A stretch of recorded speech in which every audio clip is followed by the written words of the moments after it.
A music mogul known for his ice-cold critiques suddenly breaks down crying on live television. But this isn't about a perfect performance. This is about a young girl who walked on stage as an unknown, and walked off having changed his life forever. What happened to Courtney Hadwin shocked the world so deeply that even Simon Cowell, a man who'd seen it all, couldn't hold back his tears. And the reason why will leave you questioning everything you thought you knew about second chances. Before the tears. Before the viral videos. Before Simon Cowell even knew her name, Courtney Hadwin was just another kid in a small West Virginia town, living a life nobody was watching. She grew up in Fulton County, a place where opportunities don't exactly line the streets. Her family wasn't wealthy. They weren't connected to the entertainment industry. They were just ordinary people trying to get by, the way millions of families do every single day. But Courtney had something different burning inside her. She wasn't like other kids her age. While they were worried about social media followers and fitting in at school, Courtney was obsessed with one thing: singing. Not as a hobby. Not as something fun to do on weekends. This was her oxygen. Her reason to wake up. She'd spend hours in her bedroom, practicing, perfecting, pushing herself harder than any coach or teacher ever could. Her voice had a rawness to it, a maturity that didn't match her age. It was the kind of voice that made people stop and listen even when they didn't want to. Her family noticed. They saw the fire in her eyes when she sang. They heard the power in her voice. But they also knew the brutal truth. Living in a small town in West Virginia doesn't give you easy access to the music industry. There's no pipeline from Fulton County to stardom. There's no talent scout knocking on your door. You have to find your own way out. That's when Courtney made a decision that would change everything. She decided to audition for America's Got Talent. Not because she thought she'd win. Not because she was confident she'd make it. But because it was her only shot. It was the one door she could actually reach. Millions of people watched that show. If she could just get on that stage, if she could just be seen, maybe, just maybe, someone would hear what she heard in herself every single night in that bedroom back home. She had no idea that her audition would become one of the most talked about moments in the show's history. The audition room was packed with hundreds of hopefuls. Some were polished. Some were desperate. Some were delusional about their talent. Courtney Hadwin walked in as just another face in the crowd. A young girl in casual clothes, no sparkly outfit, no dramatic entrance, no attempt to grab attention before she even opened her mouth. The judges had already seen hundreds of people that day. Their energy was low. Their patience was wearing thin. Simon Cowell was in that particular mood where he looked like he'd rather be anywhere else. Then Courtney stepped up to the microphone. She chose to sing Dream On by Aerosmith. Not an easy song. Not a safe choice for a young girl. It's a rock classic that demands power, control, and an understanding of dynamics that most professional singers struggle with. But Courtney didn't hesitate. She didn't look nervous. She looked like she was about to do what she was born to do. And then she started singing. The first few notes changed the energy in the entire room. The judges leaned forward. People in the audience stopped their conversations mid-sentence. It wasn't just that she could hit the high notes. Plenty of singers can do that. It was how she hit them. It was the emotion. It was the fact that this young girl from West Virginia was channeling something ancient and powerful, something that shouldn't have been possible from someone her age. Her voice had a raspy, bluesy quality that sounded like she'd lived 50 years instead of 14. As she continued, something shifted in Simon Cowell's expression. He wasn't checking his phone. He wasn't looking bored. He was actually watching her. Really watching. And as the performance built toward its climax, you could see something happening to him, something genuine breaking through that famous wall he builds around his emotions. When Courtney finished, there was a moment of absolute silence. Then the judges erupted. Mel B jumped out of her seat. Howie Mandel was shaking his head in disbelief. But it was Simon's reaction that stopped everyone cold. He didn't just applaud. He stood up. And as he looked at this young girl who'd just rewritten the rules of what an AGT audition could be, his eyes were glistening. Not yet tears, but close. He called her performance absolutely brilliant, and one of the best auditions he'd ever seen on the show. The audience went wild. Courtney's dream was suddenly, impossibly real. But nobody in that room knew that this moment, the best moment of her life so far, was also the beginning of something much darker. What happened next was unprecedented. Courtney Hadwin's audition didn't just get her through to the next round. It went viral. Within days, her performance had millions of views. Social media exploded. Entertainment news outlets picked up the story. Suddenly, everyone wanted to know who this girl was. Where did she come from? How did she develop this voice? The narrative was perfect. Small-town girl with a dream, discovered on the world's biggest platform. It was the kind of story that makes people believe in magic again. But something was happening behind the scenes that nobody on social media could see. Simon Cowell doesn't cry easily. He's built an entire career on being tough, dismissive, and brutally honest. He's rejected thousands of contestants. He's made people walk off stage in tears. His reputation is built on the idea that he doesn't get emotionally attached to contestants. He judges them on merit alone. So when he started thinking about Courtney Hadwin differently, when he started seeing her not just as a talented young singer but as something more, it represented a crack in his armor that almost never appears. He saw himself in her. Not literally, but in the way she wanted it. In the hunger. In the refusal to accept the limitations of where she came from. Cowell built an empire from nothing. He worked his way up through the music industry, made deals, took risks, and eventually became one of the most powerful people in entertainment. Looking at Courtney on that stage, he recognized that same fire. That same willingness to sacrifice everything for the dream. As her performance continued through the competition rounds, Cowell became her champion. Not just as a judge, but as someone who genuinely invested in her success. He gave her advice. He offered guidance. He used his influence to help her navigate the chaos of sudden fame. For a young girl from West Virginia who'd never had access to anyone like Simon Cowell, this was life-changing. This was the mentor she didn't know she needed. But the more invested he became, the more he began to understand something troubling. He started to see the toll it was taking on her. The pressure. The expectations. The way the internet could turn someone into a commodity overnight. He watched as a 14-year-old girl had to navigate not just the competition, but the attention, the criticism, the constant scrutiny of millions of strangers who suddenly had opinions about her voice, her appearance, her life. And he realized something that most people celebrating her success didn't want to see, that this moment, as magical as it seemed, came with a price. By the time she made it to the semi-finals, Simon Cowell was no longer just watching Courtney perform. He was watching a young person he cared about struggle under the weight of expectations that no 14-year-old should have to carry. It happened during the semi-finals. Courtney took the stage again, this time performing "The Preacher's Daughter" by Bluegrass Rising.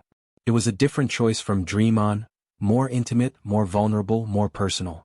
As she sang, something was different about her. The fire was still there, but so was something else. Something fragile. Something that looked like it was breaking under pressure. Simon watched from the judges' table and his expression changed completely. This wasn't the look of a mogul evaluating talent anymore.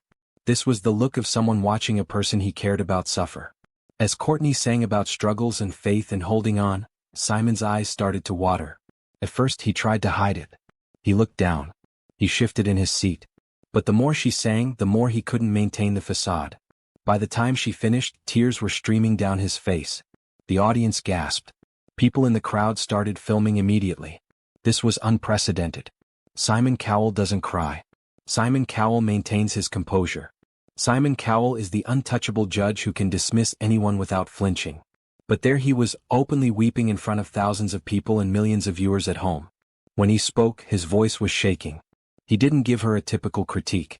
He didn't talk about her technique or her range or her potential. Instead, he looked directly at her and said something that revealed exactly what was happening in his mind. He told her that he was worried about her. He said that success at this level, this young, carries a weight that most people never have to carry.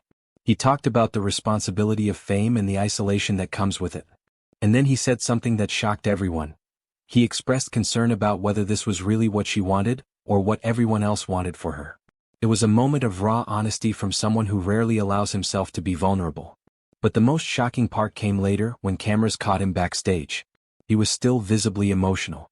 He pulled Courtney aside and they had a private conversation that nobody was supposed to see. What they talked about, nobody knows for certain.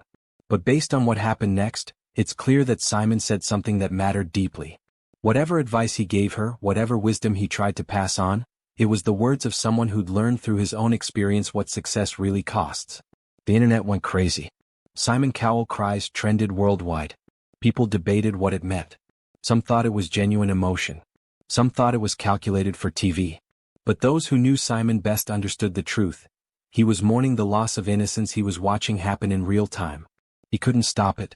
He could only bear witness to it. After that semi-final performance, Courtney Hadwin became a household name. She didn't win America's Got Talent, she finished in second place, but the loss almost didn't matter. The exposure was everything. Record labels started calling. Agents wanted to represent her. Major news outlets wanted interviews. She was invited to perform on talk shows. Her social media followers exploded into the millions. At 14 years old, Courtney Hadwin had achieved what most musicians spend their entire lives chasing: instant, undeniable recognition. But recognition isn't the same as success. And it definitely isn't the same as happiness. What followed was a whirlwind that most people couldn't have survived at her age. She went from being a normal teenager in West Virginia to being recognizable on the street. Strangers approached her constantly. Every performance was scrutinized by thousands of critics online. Every song choice was debated. Every appearance was analyzed. The pressure to maintain the level of excellence she'd shown on AGT was relentless and unforgiving. Her family tried to protect her. They understood, perhaps better than anyone, that their daughter had been thrust into a world she wasn't prepared for. They became her buffer, her shield against the chaos. But even with their support, the toll was visible.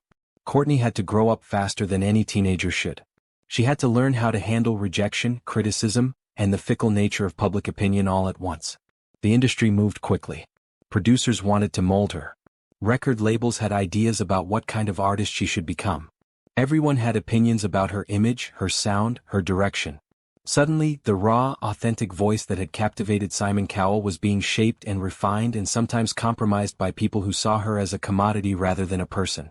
What made this period particularly difficult was the disconnect between her public image and her private reality. Online, she was portrayed as this confident, unstoppable young star. But behind closed doors, friends and family members reported that she was struggling.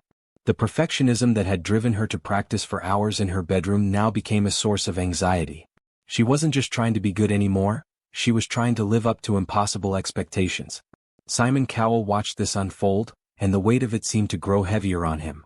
He'd seen this pattern before with other young artists. The meteoric rise. The pressure. The gradual erosion of the thing that made them special in the first place. The authenticity, the hunger, the purity of the dream before it became a business. He started reaching out to her more frequently. Not as a judge or mentor in the traditional sense, but as someone who understood what she was going through because he'd watched it destroy other talented people. He tried to give her perspective. He tried to remind her that there was a life outside of the spotlight. But the machine had already started turning, and it's nearly impossible to slow down a machine once it's in motion. By the end of that first year after AGT, Courtney Hadwin had released music, performed internationally, and built a career that most musicians would dream of. But those closest to her could see the cost. What happened to Courtney Hadwin over the next few years is a cautionary tale that the entertainment industry doesn't like to discuss. It's easier to celebrate the success stories than to examine what happens when a young person becomes famous before they're ready to handle it. But the truth is darker than most people realize. The constant scrutiny took a psychological toll. Courtney developed anxiety about performing. The girl who'd walked onto the AGT stage with confidence started to second-guess herself. Was she good enough? Were people disappointed? Was she living up to expectations? These thoughts consumed her. She started to withdraw from social media, which only fueled speculation and concern among her fan base. When someone suddenly goes quiet after being everywhere, people notice. They worry. They create their own narratives to fill the silence. There were rumors about her mental health. Some sources claimed she was struggling with depression. Others suggested she was dealing with the isolation that comes from being famous at an age when most teenagers are worried about homework and friendships. Her parents became increasingly protective, limiting interviews and public appearances. This was the right call, but it also meant that her career momentum started to slow. In an industry that moves at lightning speed, slowing down is often interpreted as fading away. Record labels lost interest. The media moved on to the next viral sensation. The same internet that had celebrated her so enthusiastically began to forget about her. And Courtney, who'd been thrust into the spotlight so suddenly, found herself facing an entirely different kind of pressure, the pressure of irrelevance. How do you handle being forgotten when you've been famous?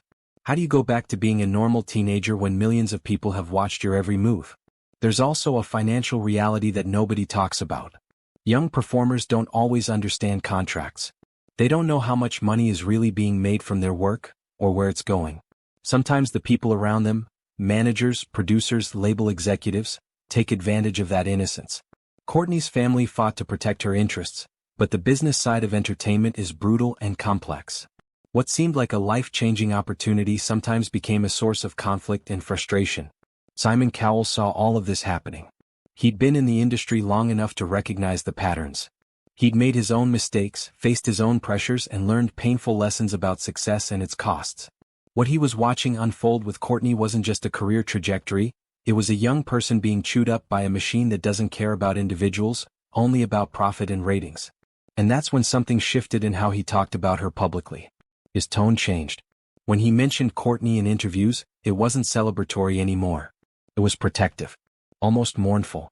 He started talking about the dangers of fame for young people. He began advocating for better protections in the industry. Some people interpreted this as him distancing himself from her, but those who understood what he was really saying knew the truth. Simon was grieving the loss of the bright-eyed girl who'd walked onto that AGT stage, because he could see that person disappearing under the weight of circumstances beyond her control.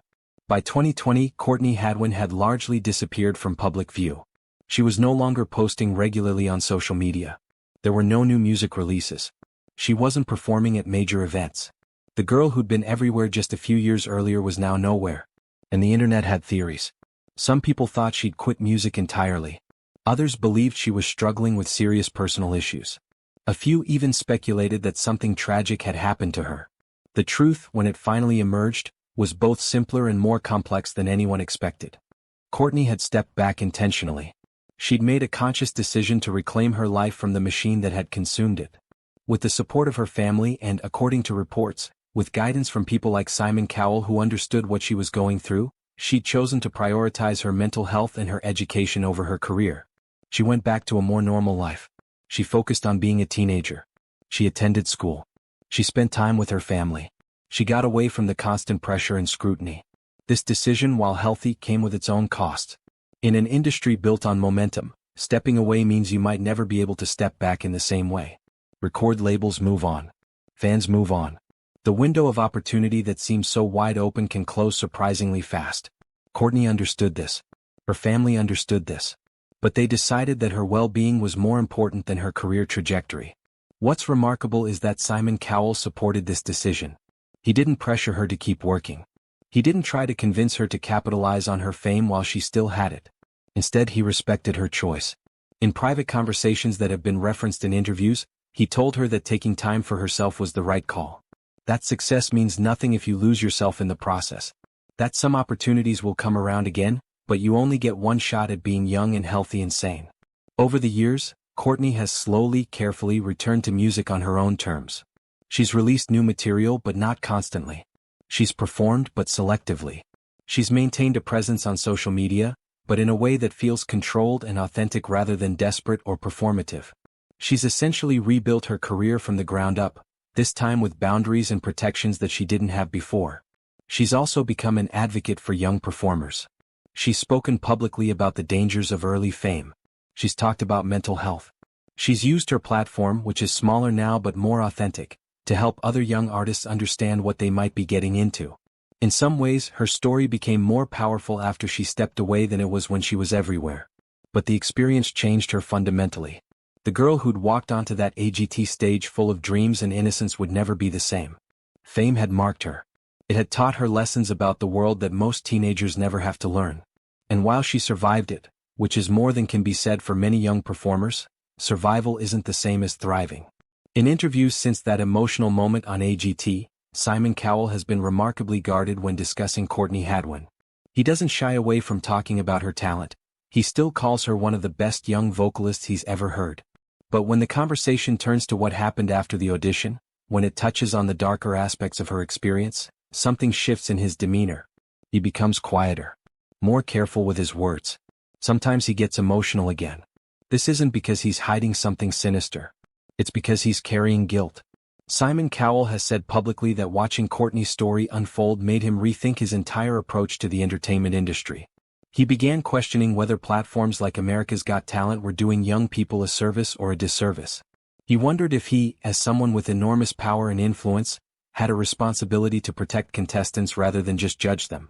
These aren't easy questions for someone who's built a career on the premise that entertainment is a ruthless business where only the strongest survive. What Simon came to understand, and what he struggles to articulate without getting emotional, is that he had a front-row seat to the destruction of something precious. He watched a young girl's innocence get systematically dismantled by an industry that doesn't know how to handle youth and talent and vulnerability all at once. He saw her struggle. He tried to help, but his help had limitations. He was one person against an entire machine designed to extract value from people and discard them when they're no longer profitable. The tears he shed weren't just about Courtney's performance. They were about the realization that talent and hard work and dreams aren't always enough. They were about understanding that success has a human cost that most people never see.